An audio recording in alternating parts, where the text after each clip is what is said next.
Okay, this is going to be the fifth video, and we will be discussing the thread boosters.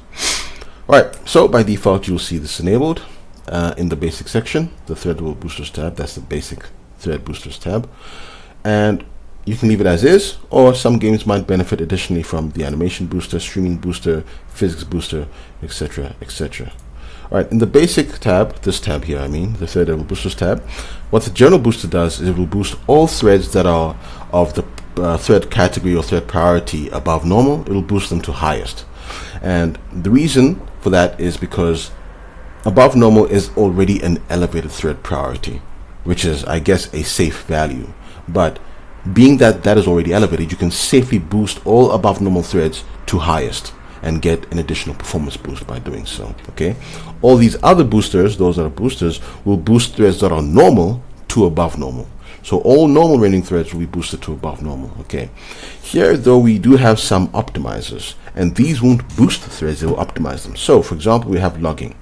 If you're playing a game, you don't care about the logging. Okay, you don't care about the game's internal logging.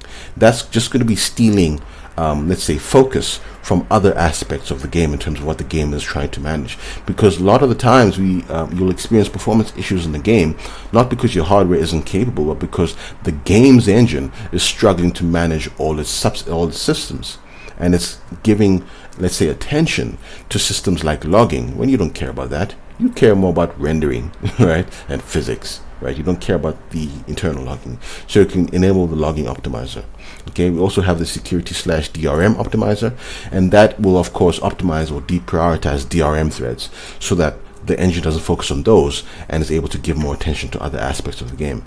Some DRMs might see this as interference. They might think they might detect the optimization of their threads as they might see that as interference, and therefore you trying to hack the game or pirate the game or whatever it is that the DRM would be thinking. But it depends. It's on a game by game basis. Some games would see that way, some games wouldn't. Okay, and then we have as well cloud. If you're playing a single player game, you don't care about the game's cloud capabilities. You don't want the engine diverting attention to cloud, right, or logging or security, because those aren't relevant for you.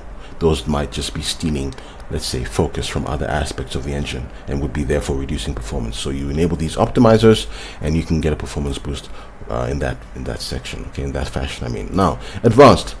The advanced section allows you to specify the priorities that they will be boosted from and the priorities that they will be boosted to.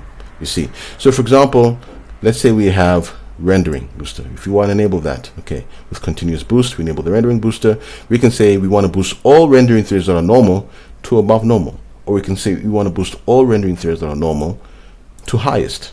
Okay, time critical, that is the very highest, and some games will love boosting rendering threads to time critical, others not so much. Okay, time critical is the very highest, and in general we should stick with highest.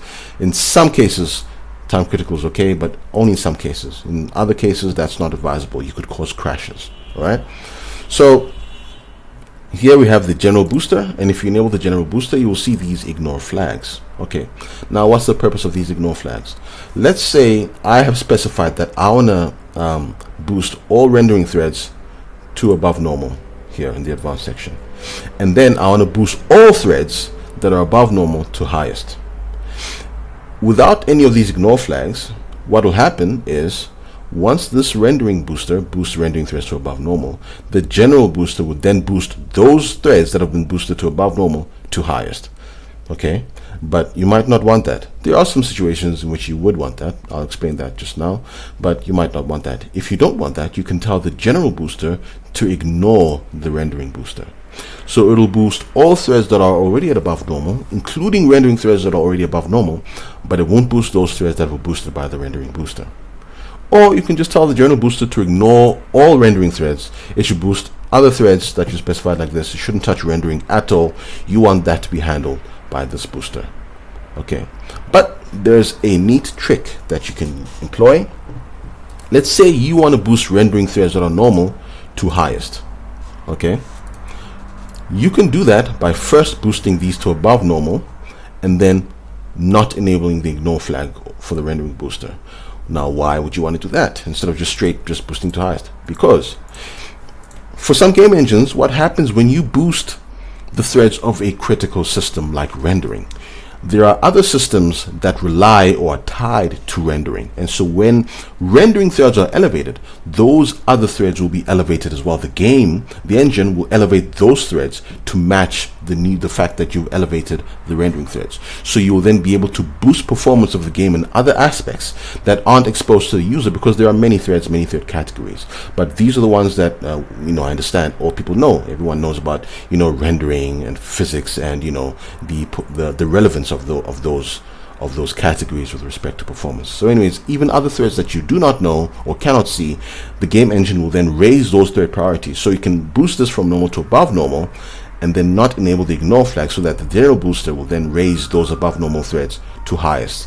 So by boosting this to above normal first, instead of going straight to highest, you will have elevated the thread priorities of other thread categories, or elevated, let's say, the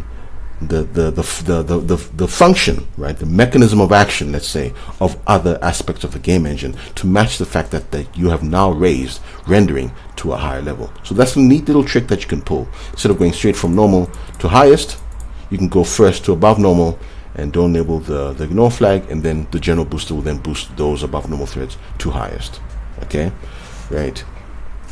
Now in the custom tab, another thing is, if you have enabled boosters in the thread level boosters tab as well as the advanced tab, then the one you've enabled in the advanced tab will take precedence. So if you have the general booster here as well as in the advanced tab, then the advanced options, that's what will be working. This won't be doing anything because the advanced takes precedence. Likewise, the custom tab takes precedence over these two tabs. So if you have any booster enabled here and here, the one you've enabled in the custom tab will take precedence. That's what will be working. Okay, great. Now the custom tab has more options.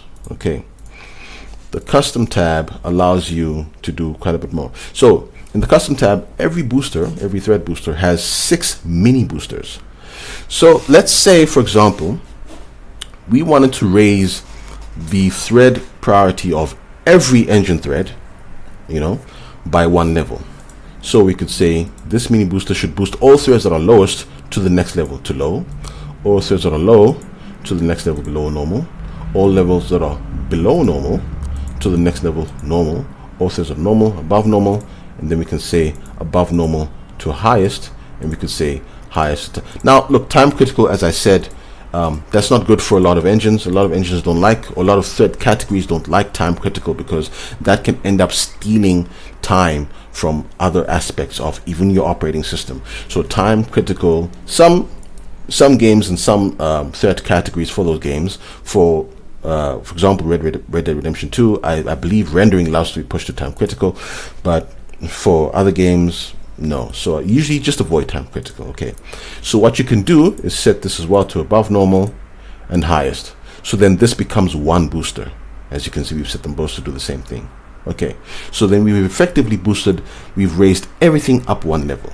All right, but just like this, if you do this, then what will happen is you will have stacking of boosts. Okay, this will boost this to low, and then this will boost all those that are low, including these that were boosted to low by this. It'll boost them to below normal. So effectively, you will be boosting everything to highest. Every thread priority will be boosted to highest, and then that kind of I don't know, there might be a situation in which you want that, but for most situations you don't want that.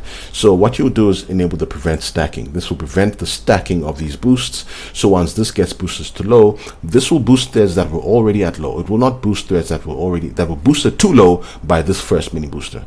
The second mini booster will only boost threads that were at low and that were not boosted too low by this one, etc., etc. So then you'll be able to move everything up 1 level. That's what the prevent stacking does. It prevents the stacking of boosts. Okay, and as usual, as always, we have of course the continuous boost mode, in case for a specific category you don't want a continuous boost, instead you want to prime the engine by specifying a boost limit.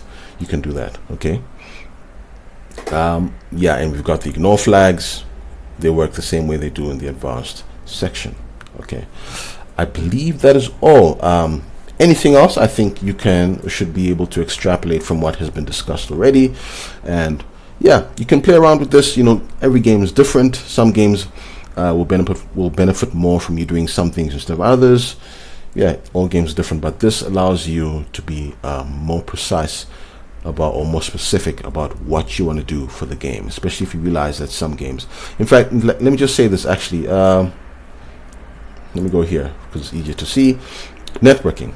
Okay, networking is very great. You can enable the networking booster if you're playing an online game, and even some single player games will benefit from the networking booster, because networking isn't just about you connecting to other people's computers. Networking is about the system internally. Okay, so some games as well will benefit additionally from a networking booster, even if you're playing online. But yeah, you play multiplayer games, I mean, even if you're playing offline, but you play multiplayer games, networking booster is always great. Okay, and you can specify, you can be more specific with your networking booster. Where's that? Should be here somewhere. Why am I not seeing it? Okay, you can be more specific and say, okay, you want to boost networking threads in a specific fashion. Okay, so I believe that is all for the engine threads. Cheers.